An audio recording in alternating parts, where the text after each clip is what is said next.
Bakit, nawala yung lumpia siya ngayon ng Jollibee? Sir, sorry, not available na daw po pala sa coffee.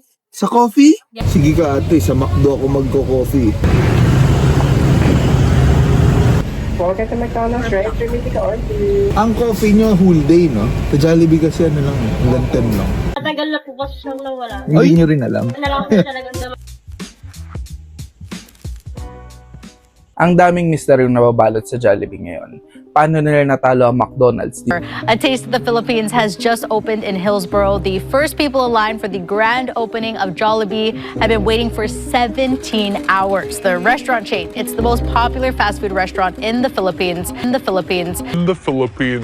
sa Pilipinas, bakit nabaon ang mga issue tungkol sa pritong daga sa Cubao at yung pritong bimpo na nangyari noon? Fast food giant Jollibee Foods Corporation is temporarily shutting down one of its stores in Bonifacio Global City after a customer who ordered a fried chicken complained about receiving a deep-fried towel instead. At higit sa lahat, bakit na-ban ang YouTube account ko nung pinost ko yung nangyari sa amin sa Jollibee nung may laman ng manok na binili namin sa Jollibee bagong bukas? At higit sa lahat, bakit bubuyog ang mascot nila? Wala naman silang kinalaman o wala naman silang binibentang tungkol sa bubuyog or sa honey, bakit bubuyog ang ginamit nilang mascot? Pero ngayon, ang tatalakayin natin ay isang nakaka-heartbreak na issue. Ito ay, bakit nawala ang lumpiang Shanghai sa Jollibee? Fast food giant Jollibee has announced it has phased out its popular Lumpiang Shanghai. The fried meaty spring roll served with the sweet, tangy orange sauce has been a staple among Jollibee lovers. In a statement, the Tan Kak Tiong-led company confirmed that Lumpiang Shanghai is no longer on its menu. Ang lumpiang Shanghai ay pambansang sinasyaran ng mga Pilipino. Ito ang paborito natin papakin at madalas ding inuuwi pagdating sa mga parties. Kung naaalala ninyo, hindi lang basta side dish ang Shanghai noon. Naging hero meal ito ng mga nagtitipid, lalo na ng era ng Jollibee, nung may 39ers pa. Sa halagang 39 pesos, may kanin ka na, 3 piraso ng malutong na Shanghai at inumin. Naging ultimate go-to lunch break meal ito ng mga estudyante at mga empleyado. Isa ako sa mga bumibili noon nung nasa Mapua ako, yung malapit sa Buendia na Jollibee, nag-iisa lang yun sa sulok. So, bibili ko 39ers. It's either meron yun, garlic pepper beef or lumpia Shanghai. Nakalimutan na ba yung choices eh. Pero tatlo yata, dalawa yung 39ers noon. Dahil pasok sa budget, pero nakakabusog. Hanggang sa bigla na lang itong naglaho na parang bula sa menu. Paano nga ba ito nawala? Bago natin sagutin at buksan ang misteryong ito, simulan natin muna sa isang maliit na tanong. Ito ay, bakit walang kape ang Jollibee after 10 a.m.? Sir, sorry, not available na daw po pala sa coffee. Sa coffee? At bago matapos tong video na to, titikim tayo ng iba't ibang lumpiang Shanghai na pwede natin ipalit sa lumpiang Shanghai na nawala sa Jollibee. At at the end, makikita nyo na meron sobrang lapit sa lasa nito. Ito ang bakit walang kape si Jollibee after 10 a.m.? Coffee, isa sa hinahanap ng Pilipino buong araw kasi addict tayo sa kape. Pero bakit si Jollibee after 10 a.m. wala ng hot coffee? Pusta ako, hindi ka naabot ng kape ni Jollibee. Tignan natin. Time check, 9:46 a.m. Ayun na, natatanaw ko na yung hindi yan, yung ayan, lapit na. May umarang pa sa drive-thru. Ayos. Tsaka dalawa. Available po kami sa coffee tsaka sa hot coffee. Bakit wala na kayong coffee? Sa araw sir, available po kami sa lahat ng hot. Nasira machine niya? Yes, sir. Sige ang dahilan kung bakit wala silang hot drinks.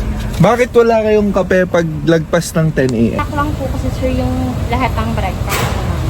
So, Ice lating siya ice smokehouse sir, available po. Pero After pagka lagpas ng 10 o'clock 10 a.m. sir, wala na po kaming hot drink. So, yun yung tunay na reason kung bakit walang kape after 10 a.m. Kasi, pang breakfast lang tayo yan. Ayon sa mga insiders na natanungan ko noon, ang simpleng sagot ay pagtitipid.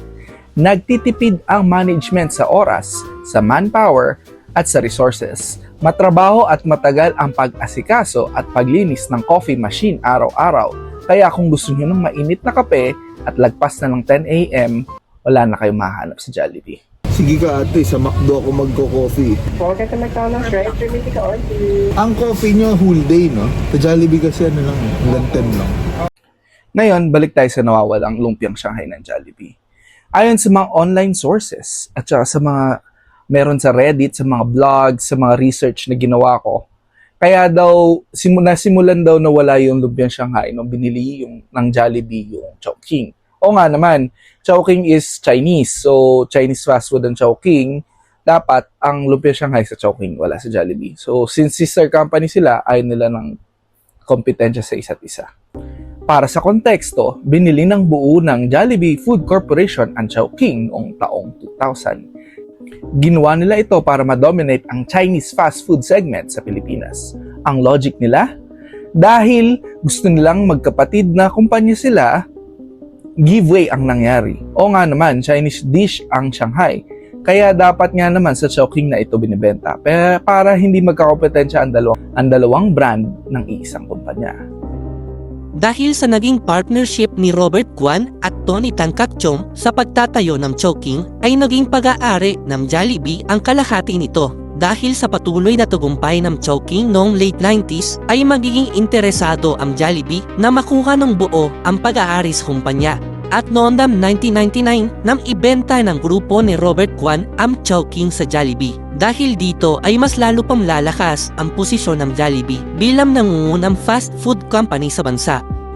Kaya ngayon, para matest natin itong theory na to, pumunta kami sa Chowking at ito ang nangyari. Namin yung yung Shanghai ng Chowking para matry kung kasing lasa ng sa Jollibee. Medyo hindi ako makapagsalita maayos kasi tumatawid kami. Dito na kami sa Chowking, bili kami ng lumpia Shanghai pa. May lumpia Shanghai pa kaya sila, no? Tapos wala na, no? Matagal nang wala. Ay. Okay, salamat ate. Thank you. Ingat po kayo. So, tikman muna natin itong Shanghai ng Chowking. Sabi naman ni ate, malinaw na sinabi niya na hindi siya kalasa ng sa Jollibee noon. Dito, yun din ba yung lumpia Shanghai ng Jollibee? Magkaiba siya. Ano yan?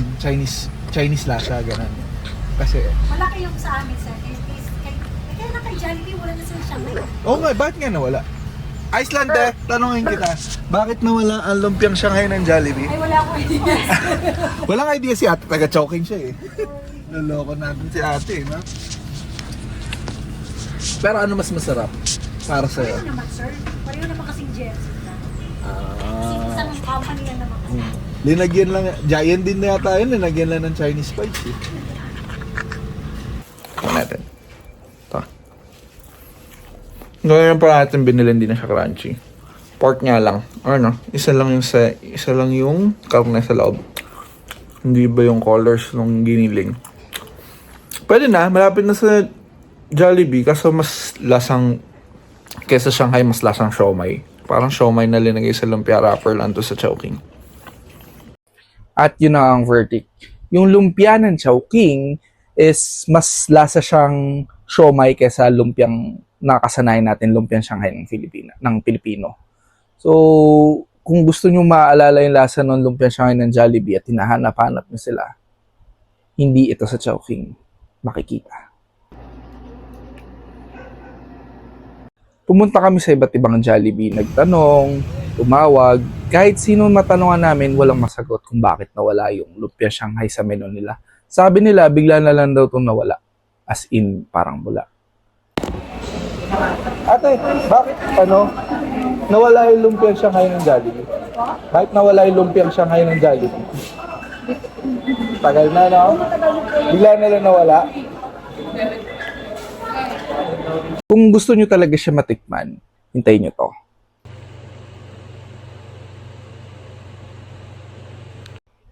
At dito na pumasok ang isang matinding chika. May nag-tip sa atin kung gusto mo daw matikman ulit ang lumpiang Shanghai ng Jollibee, huwag kang pumunta sa fast food, pumunta ka sa butika. Ayan, nagpunta kami sa Mercury Drug at sa frozen section nila, nakita talaga namin itong brand ng Shanghai na ito. Pero teka, may problema. Isang malaking problema. May beef, makikita mo dito sa kanyang ingredients. So, last year, nag-promise kasi ko kay Papa Jesus nung bago manganak si Mrs. nung March 28. Nag-promise ako na, Lord, maging maayos lang yung panganak ni Mrs., maging healthy lang yung mag-ina ko. For 1 whole year, hindi ako kakain ng beef. Kasi beef sa akin, parang araw-araw ko siyang kinakain nun kasi nga, nag-workout, protein. Kumbaga, ultimate favorite protein ko ang beef. So, nag-promise ako kay Lord na hindi mo na ako kakain ng beef. So, ayun, kakainin natin tong lumpiang Shanghai na to after ng Easter. Kasi Easter yung last day na promise ko kay Lord. Is the last day of Lent.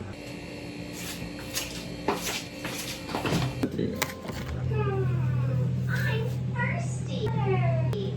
I want.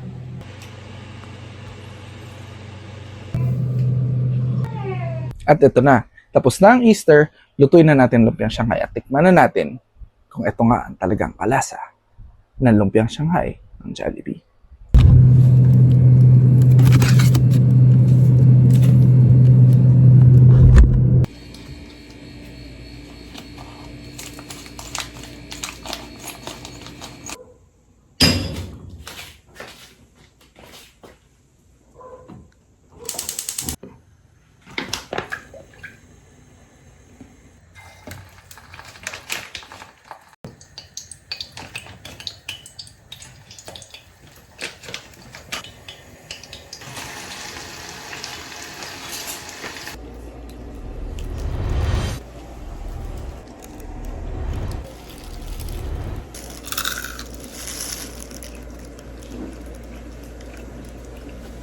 Ayun, tinikman na namin, may sauce, walang sauce. The verdict is... So, ayun, ito lang bibili nyo kung namimiss nyo yung lasa ng lumpiang Shanghai ng Jollibee. Don't forget to like, share, and subscribe. Thanks for watching.